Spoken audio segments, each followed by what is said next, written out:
Welcome to the Six Figure Business Mastery Podcast, where every week, Kirsten and Jeanne dive into the essential topics to fuel your business growth. From copywriting to course creation, mindset to video marketing, they've got you covered. Tune in for expert guest interviews on all things marketing and business, and learn how to work on your business, not just in it. So, get ready to unlock your business potential and take it to the next level. Most entrepreneurs dream of building a high-performing team, but few realize that the key actually lies in mastering the fundamentals of HR. So today I'm excited to introduce you to Vicky Brown from Idomeneo Enterprises. She is an HR expert, and so we're going to hear about some of her smartest tips for us. So thanks for joining us, Vicky. It's lovely to have you. Oh, thank you so much, Jeanne. I'm really thrilled to be here. Oh, thank you. So tell us a little bit about how did Idomeneo come to be and, kind of your journey to where you are now. Sure. Idomeneo, I understand, is a challenging word to say and a challenging word to spell, and everyone wants to know what it has to do with HR. And my answer is, other than in my brain, absolutely nothing. The reason I named the company that is because in part of my alter ego in my prior life, I'm also a lyric soprano, so I sing opera. And I was doing that in parallel with working in business for 25 seasons or something like that, so a long time. And Idomeneo is actually the name of an opera by Mozart, and it has, some of my favorite arias in it. And when I was thinking about naming the company, I wanted to name it something that didn't specifically have HR in the name, but more importantly, when I was singing opera, I was kind of like, third villager from the left. I'm in the chorus. So I certainly had a lot of time on stage and also with the LA Philharmonic to sit and wait through various movements until it was time for me to sing again. So I can't tell you how many times I solved business issues while I was sitting there listening to a world-class orchestra in the middle of it, literally, and waiting for my opportunity to sing again. And alternately, I can't tell you how many times I was able to I'll say calm down creatively by going to my office and working in business and solving problems there. So both sides of my brain kind of helps the other side exist and thrive. And so I wanted to always remember the creative side of my brain as well. Now, of course, being a human being, we are adaptable. So now Idomeneo simply means HR to me. So I don't know that that worked that well, but that's the origin story. Oh, I love that. You have the creative side and the business side, and that they work so well together. They really do. And I like to say they keep me sane, or as sane as I am. So how did you get into HR? Yeah, I actually kind of came in through a side door. I was working at HBO back in the early days, and I was the executive assistant for the head of that particular office, the office here in LA. And when new hires came on, corporate HR in New York said they need some sort of documents like tax forms and things. You're in charge. And here's the business card of the labor attorney we have out there in California. So find out what's going on. We don't know because California is weird and you guys go your own way. So ask him your questions because we don't have an answer for that. And so I literally learned HR at the knee of Labor Counsel. And in fact, he is still my Labor Counsel today for Idomeneo. Oh, that's fantastic. Yeah, I can appreciate that because back in the day, I worked at MTV Networks in Detroit and in Chicago. And, we were small offices. So it was not uncommon for them to say, we'll just figure it out. Exactly. And that made us really resilient. Without a doubt. So let's talk about human resources for entrepreneurs. Kind of tell us what it is that a solopreneur or a small business really needs to know about HR. Sure. One of the reasons I talk about this topic at all is because, very often a small business owner is someone who was a subject matter expert inside of a corporation or a larger organization, and they decide to leave and kind of hang out their own shingle. They're really, really great in their subject matter, but there is a world of things that they don't know anything about. I know that was true for me. I actually had a lot of business experience because I was the chief HR officer, in my career. So I had a lot of opportunity to see business from the very top, from the C-suite. But When I started my business, I didn't know anything about sales. I didn't know anything about accounting. I didn't know anything about marketing. I didn't know anything about anything. And when folks start bringing on team members because now they're growing and they need support, very often they don't know anything about, selecting a team, creating a high performing team, developing them and making sure that you have people who are going to realize your vision of success for your company. And so I realized that it's a muscle that a lot of people just don't have.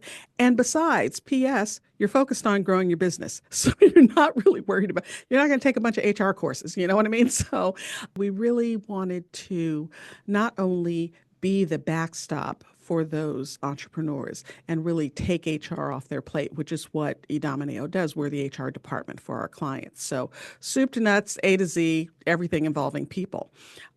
But for entrepreneurs who aren't quite there yet or don't feel like they really want to fully outsource that role yet, that's our Leader's Journey experience division. And basically, it's an education and community division.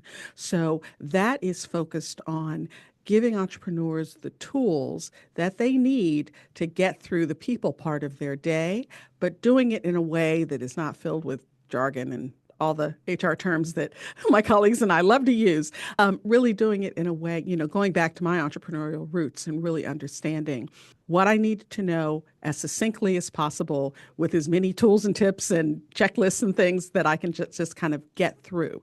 When I talk to entrepreneurs and I talk to them about building a team, I tell them to a person, it starts with your vision. I know that can be really annoying to hear because you're like, I just want to post the job and start interviewing people because I have a need right this minute. But the reality is that until you are really rock solid on what target you're trying to hit, you're going to have difficulty getting the right team members to help you hit that target. So your vision is the first thing. Once you've locked in what your vision for the organization is, then you start looking at what do I need to help me realize that vision? And then you start understanding what kind of support you need. And I like to work backward. I like to start with, when I started Idomeneo, I literally built out an org chart that was like 30 pages long. It had 600 people in it. We do not have 600 people in our company, but, I was planning for the big goal, the big picture, and then I could work backward from there. And that's what you should do, because once you really know what you're headed for, then you can really start filling in those gaps early on. And, I always say, start with the end game and work backward and, and market that job, just like you would market for your clients or prospective clients. Yeah, you were dreaming big. I go a little overboard, but yes. Hey, there's nothing wrong with that. I totally could appreciate, going from corporate to an entrepreneurial lifestyle is totally full of unexpected turns and skills that you never really wanted to learn. And thankfully for companies like yours, people don't have to learn, right? So are there specific industries that you work with? I know you said you kind of do skills wise, you help people soup to nuts. So I guess deciding on what products they sell or helping them decide. Marketing, you mentioned. So tell us a little bit more about that. Yeah, it's actually, the best laid plans. I can say, oh, we're working in this industry, in that industry, in that industry. The reality is at this point, it's easier to say the industries we don't work in. So we typically don't work in unionized or labor environments, and we don't work in big medical, big transportation, things like that. Now, the last time I said we don't work in transportation, we got a trucking company. So, I have to it's all of this, take everything with a grain of salt. But typically our clients are entertainment, accounting, we have medical, we have retail. We have a goodly amount of retail, actually, which was kind of surprising to me. We really do, handle clients across the board.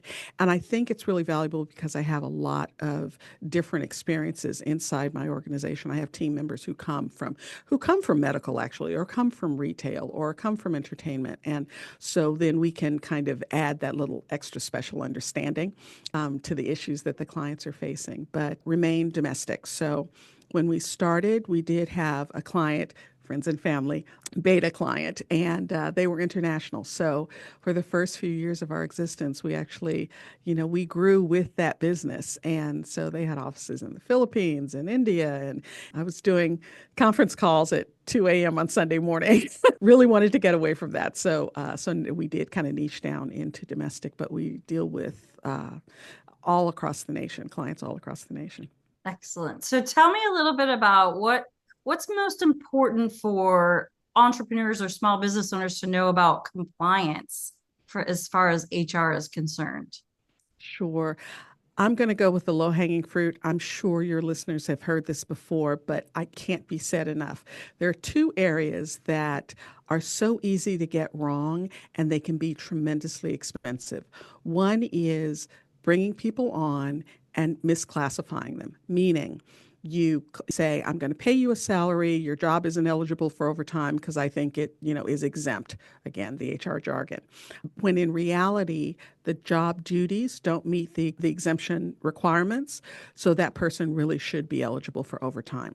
And where folks get confused is they feel like if I talk to the employee and we both agree that it is an exempt level job, then we're fine.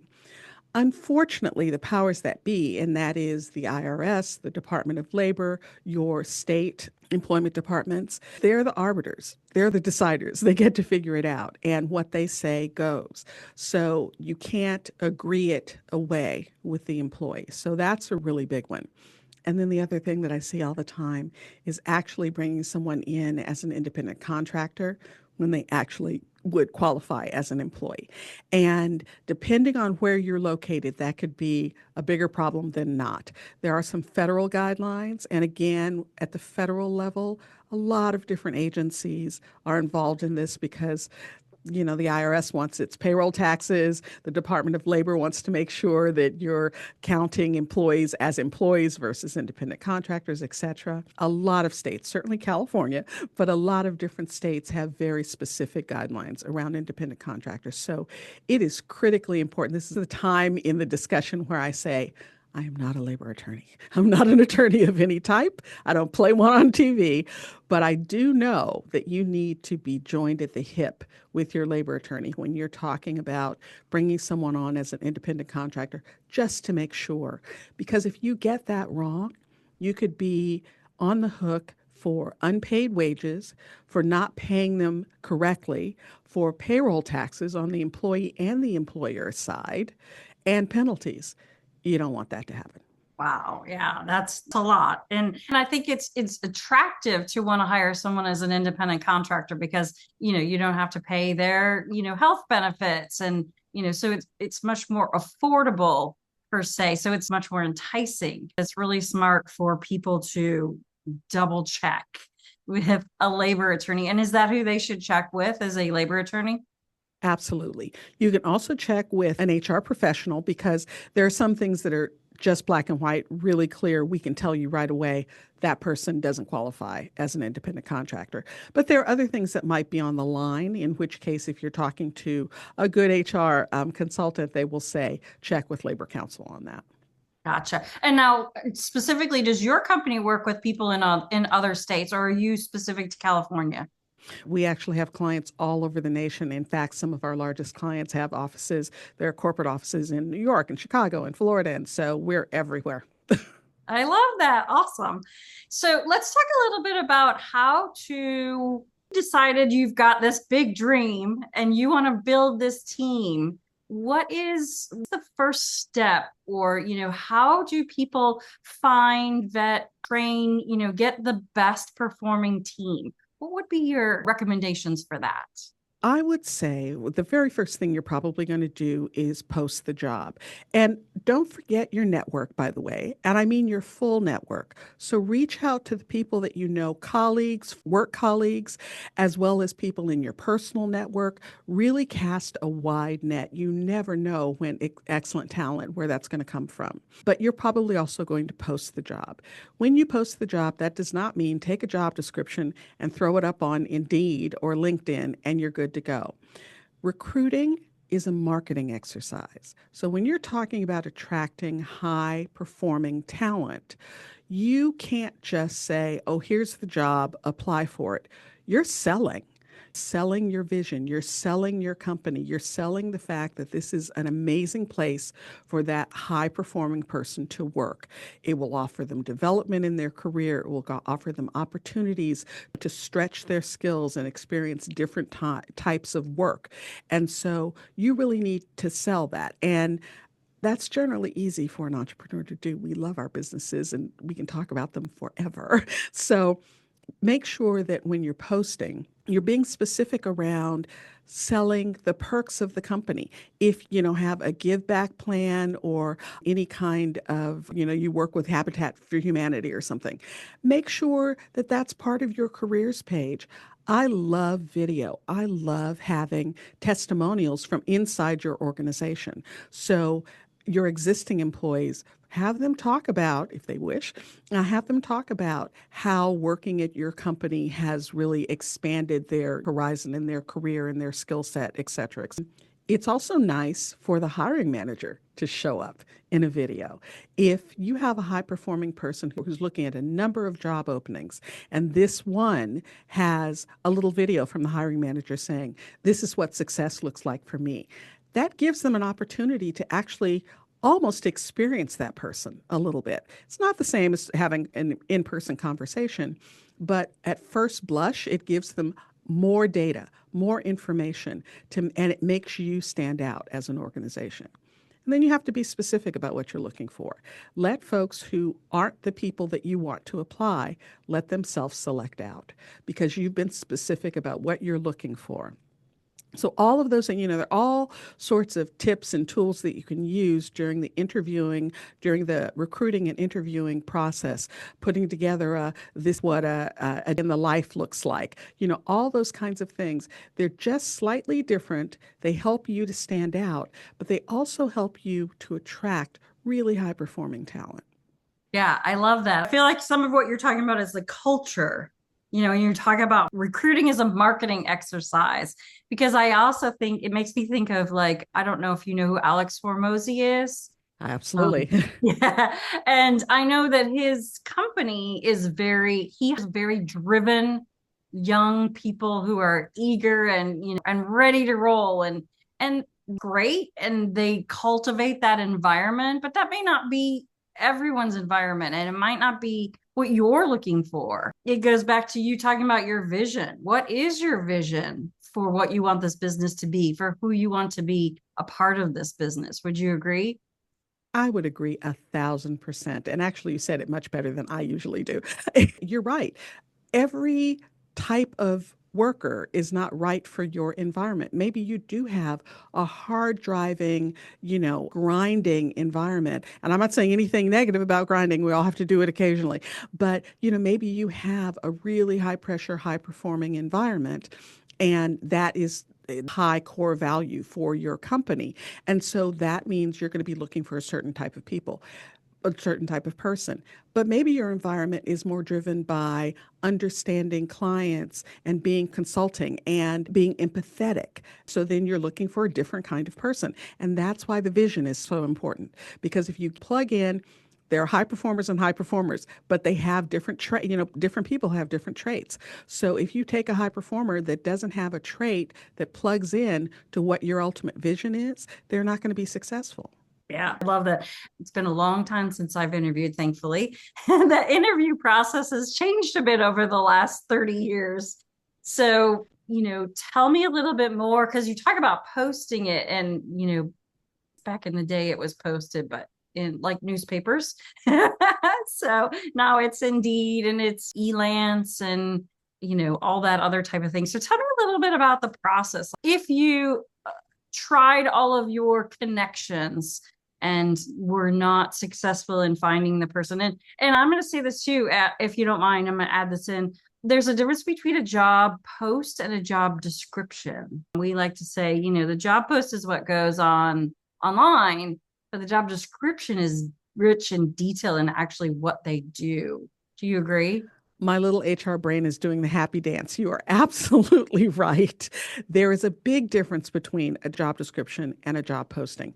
A job description is an internal human resources / personnel document. It's used for a number of things, mostly having to do with specifying what some of the job skills requirements are, what some of the job duties are. And PS always have a line in there that says something like akin to and other duties as assigned, because you don't want to lock yourself in. But a job description will also be used if you're dealing with a workers' comp situation and someone is released to come back to work, but they have certain restrictions. Whether or not the company can accommodate those restrictions, the very first thing you're going to do is look back at the job description to figure out what are the essential functions of the job. When you're doing performance reviews, you want to look back at the job description, what's required of that job. So job description is very important, but it is an internal personnel document. It doesn't mean you don't share it with the employee, but it's not external facing. A posting is an advertisement. And I go back to the marketing piece. It has a different goal.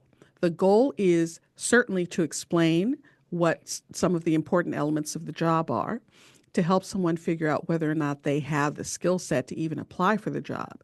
But again, to sell your organization and to sell the opportunity. That is very different from a job description. So just throwing a job description on a posting is not going to get you what you need. And yes, you do post, either broad or very niche-based job boards. But, and this is something that I have historically not been very good at. I'm a very good HR generalist. Recruiting is kind of, as the kids say, not my jam. So that's not the thing that I absolutely have loved to do in my career. So if you have the opportunity, outsource it. We have a staffing division, and my staffing director has taught me how to interview after, being in the industry for, 1,000 years. And also, she's exceptional at her job. And so if you do have the opportunity to work with a professional, then do it, because you're going to get the number of resumes you're going to get in response to a posting. We have other things to do as business owners. So kind of trolling through 100 resumes a day, and you're lucky if it's only 100 a day, trolling through 100 resumes a day is not something that's going to make you most effective at your job. Let's put it that way. Yeah, So, no, absolutely. Go ahead. Yeah, so if you can outsource it, do it. If you can't, then put together a system or an SOP for yourself so that you're clear on how you're going to screen these resumes. But more important than going through the resumes, and this is where I have historically fallen down on the job, you've got to prepare for that interview. You cannot, back in the day, I was notorious for, I have an interview Friday at 3:00. It's Friday at 2:55 and the person just arrived. They're in the lobby. Okay, where's that resume again? I grab the resume, I look at it, I call them in, I start talking to them. That is not preparation. And if you're talking about a high performer, when someone comes to interview with me and they don't know anything about the company, particularly in this day and age, it's not even deep research. It's just Googling, everyone is online. They have some sort of a presence online. So if they walk in and they don't know anything about the company, then that is not a candidate that I think highly of, because they haven't done their homework. And I know that they're wasting my time and they're not respecting the process. Well, by the same token, if I bring someone in and I haven't looked at that resume, figured out what they do, what is the information I need to know that is not on that resume, what information is on the resume that I need more data about, if I haven't prepared, then I'm being disrespectful to them and I am wasting their time. It's a yin and yang. You really have to have the most valuable experience for both sides. Again, you want to get information from them about past experiences and past successes and past not so successful experiences. And you want to give them a full picture of the organization. Another thing I've been very guilty of, selling the whole time in the interview. Silence is your friend. Ask questions, go ahead and get it, and continue to ask the question behind the question. So tell me about an experience where you didn't meet the client's expectations. What was that? How did you deal with it? So they tell you the story. What could the company have done? What do you feel the company might have done to support you more on that? They tell you the story. How do you de-escalate the situation? They'll tell you that. when you keep digging and asking the question behind the question, that's when you get to the answer that most people ask me is, how do you know people are telling the truth? Well, you keep asking the question behind the question. And you can't do that if you're not prepared. So it's really important to prepare. Oh, I love all of this. Vicky, you are a wealth of information. Just that little segment alone is going to be so valuable for our listeners. So thank you for joining me today. So tell everybody, what is the best way for people to reach out to you if they say, you know what, I know I need to grow my team. I know I need some great performers. I know I need to follow some HR compliance rules and things, and I need to find out more about it. What would be the step to reach out to you? Well, we have kind of a hub where they can get additional information and also get a little gift that we have for the listeners. So I'm not going to force everybody to spell or say Idomeneo. So you can just go to Vicky Brown HR. That's Vicky with a Y. So VickyBrownHR.com/podcast gift. And from there, it'll connect you to all of our socials, and you'll also get the gift and other information about getting in touch with us. That's fantastic. Well, thank you for that special gift for our listeners. And Vicky, this has been such a great education, and I loved learning that you sang opera and have that creative bit, but I also love learning that there are people out there like you helping people who need the help, who haven't spent the time and don't really want to spend the time to learn the HR rules or, how to find the best people. So thank you so much for joining me today. Well, thank you. It was my pleasure. Thanks for listening to the Six Figure Business Mastery Podcast. If you enjoyed listening to this episode and you are ready to leverage video marketing on all online platforms, or maybe even start your own video podcast, then you need to check out the Done For You and Done With You program at themarketingvaadvantage.com and take your business to the next level.